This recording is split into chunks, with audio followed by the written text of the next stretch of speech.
Господи Ісусе Христе, Сине Божий, помилуй меня грешного. Сина и Святия Дух. Амин. Возлюбени во Христа Бога, братья и сестри, нека ни е честит и благословен големиот Богородичен празник, воведување на Пресветата Дева Марија во светиот храм Ерусалим. Тој настан еден од централните настани во свештената историја на Светата Црква Божја. И се она што е врзано за тој настан е навистина чудесно.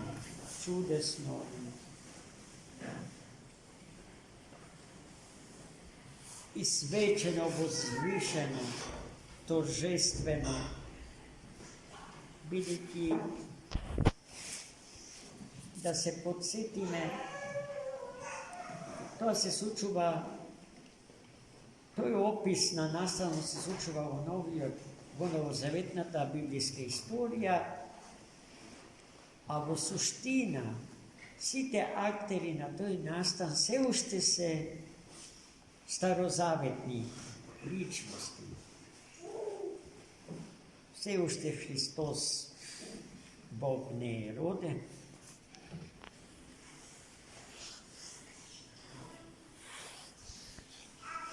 Денес се работи за денешниот празник врзан за неговата мајка. Приснодевата Марија, која што од Бога е избрана да го роди Спасителот на светот Исус Христос. На денешен ден таа има само 3 години.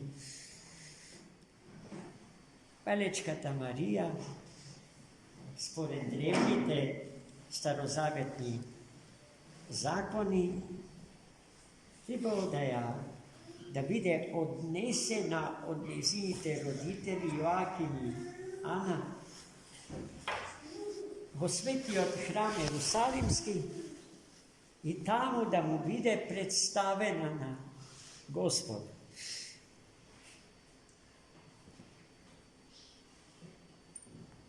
Светите Јоаким и Ана, нивната керкичка Марија живееле во градот Назарет.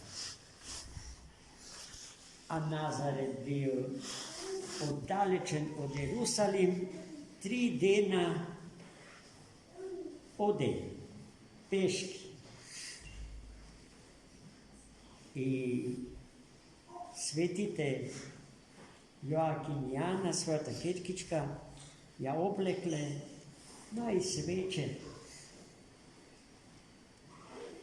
Како вистинска царица небес, а тој што е цар или царица небесна, е вистински цар и вистинска царица на сиот создаден свет, на се што постои. И така, со леснина, со молитва, со радост, со псалмопење ги поминале 3 дена пеш од Назарет до Ерусалим. И кога стигнале во Ерусалим, застанале пред светиот соборен храм Ерусалимски, до кој што се доаѓало така што требало да се искачат 15 скалија. А на врвот, на горниот дел од крајот на тие скалија, стоел светиот старец Захарија, таткото на светиот пророк Jovan Krstitelj. Roditelите se veli во житието ја подигнале само до првото скалио од 15, а сите останати сама ги изодила до горе и таму ја примил во своите свети преград старецот Захари и целиот обземен од благодатта Божја во еден вид на благодатно пијанство или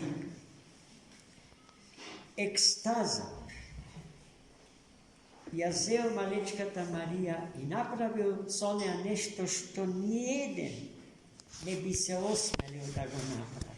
Научен од Духот Свет, старецот ја внесол во храмот и тоа во просторот од втората завеса, во кој што никој друг не смеел, освен првосвештеникот, и тоа само еднаш во свештената година од старозаветниот избран народ. Тој дел од храмот се викал Свјатаја свјатих, светиња над светињите. Во нив првосвештеникот еднаш во годината влегувајќи ги принесувал сенародните молитви на целиот Израил за прошка на неговите гревови и за верност негова кон едниот Бог Јахве.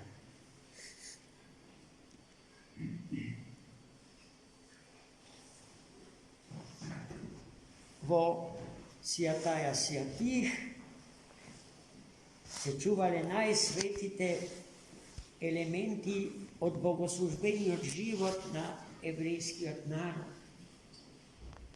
Ковчегот на заветот, златната кадилница и седмосвешник.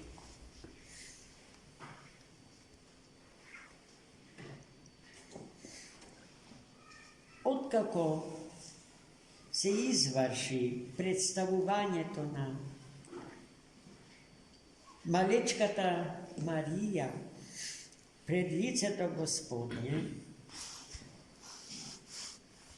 во денешната црковна поезија чувме дека за неа се вели дека таму во светиот храм го предвестела раѓањето на нашиот Господ и Спасител Исус Христос.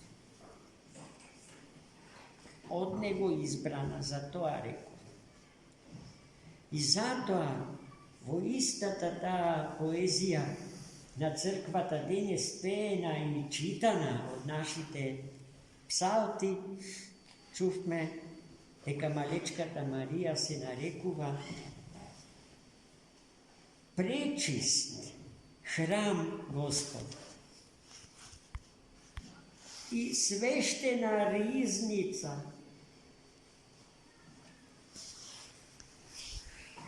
сокровиште, трезор,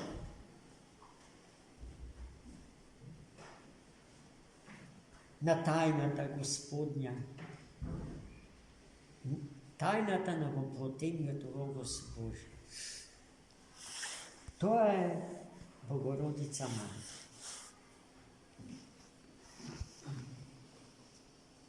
И сето тоа е таа заради незината чистота, поради што Богородица Мајка, денес славена, се нарекува пречист. А незиното тело пречист храм Господ. Во телото на Богородица Мајка Духом Свјатим ке биде зачнат надприродно, а потоа и роден надприродно нашиот Господ и Спасител. Bogorodica Majka, znajki za to, дека je Bogom izbran, za to voзвишено свето и спасително дело за човекот и за светот, сакала целосно на Господа да му се посвети. Но во Стариот Завет не постоела идејата за монашкиот стил на живење. Таквата решеност на која било дјева, девојка, ке било изсмејано, извикано, свиркано. Поради што Богородица Мајка и сите што ја сакале, почувајќи од незините родители Јоакин и Јана, морале да смислат начин како да ја сочуваат, како да ја спасат девственоста.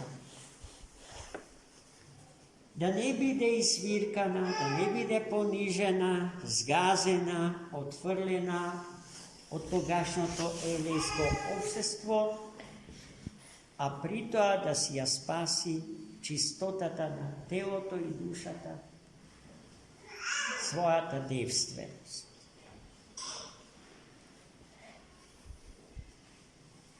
И така, од Бога научени, малечката Богородица, откако останала цели 9 години во интернатот при Соборниот храм во Ерусалим, значи, од третата ја однесоа, уште 9 години остана. Од нејзината 12-та година требало да се омажи. Но таа, чувајќи ја својата девственост, по наук на најмудрите околу незе, била верена за Јосифа, со кого што никогаш во брак не стапила и со кого што никогаш никакви односи немала. Тој е бил избран и назначен за незин чувар, за чувар на незината чистота. И така се одвивал животот на Богородица Мајка се до раѓањето на Христа и потоа сетете се на Витлеем и страшниот геноцид на децата што го изврши Ирод, нивното бегство во Египет, светата фамилија, саграда фамилија, светото семејство, Богородица Мајка, Јосиф и Христос во Каиро, местото каде што тие тогаш одседна, до ден денешен се чува. На него е соградена огромна базиликална христијанска православна копска црква во која што се принесуваат горешти молитви за сивот свет и за сите околу. Тоа е денешниот ден, тоа е и пораката до нас сите, да ја чуваме нашата целомудреност, чистотата и здравието на нашите тела и на нашите души, да не се поигруваме со себе си, поигрувајќи се со онтолошките слоеви од природата на човечката личност.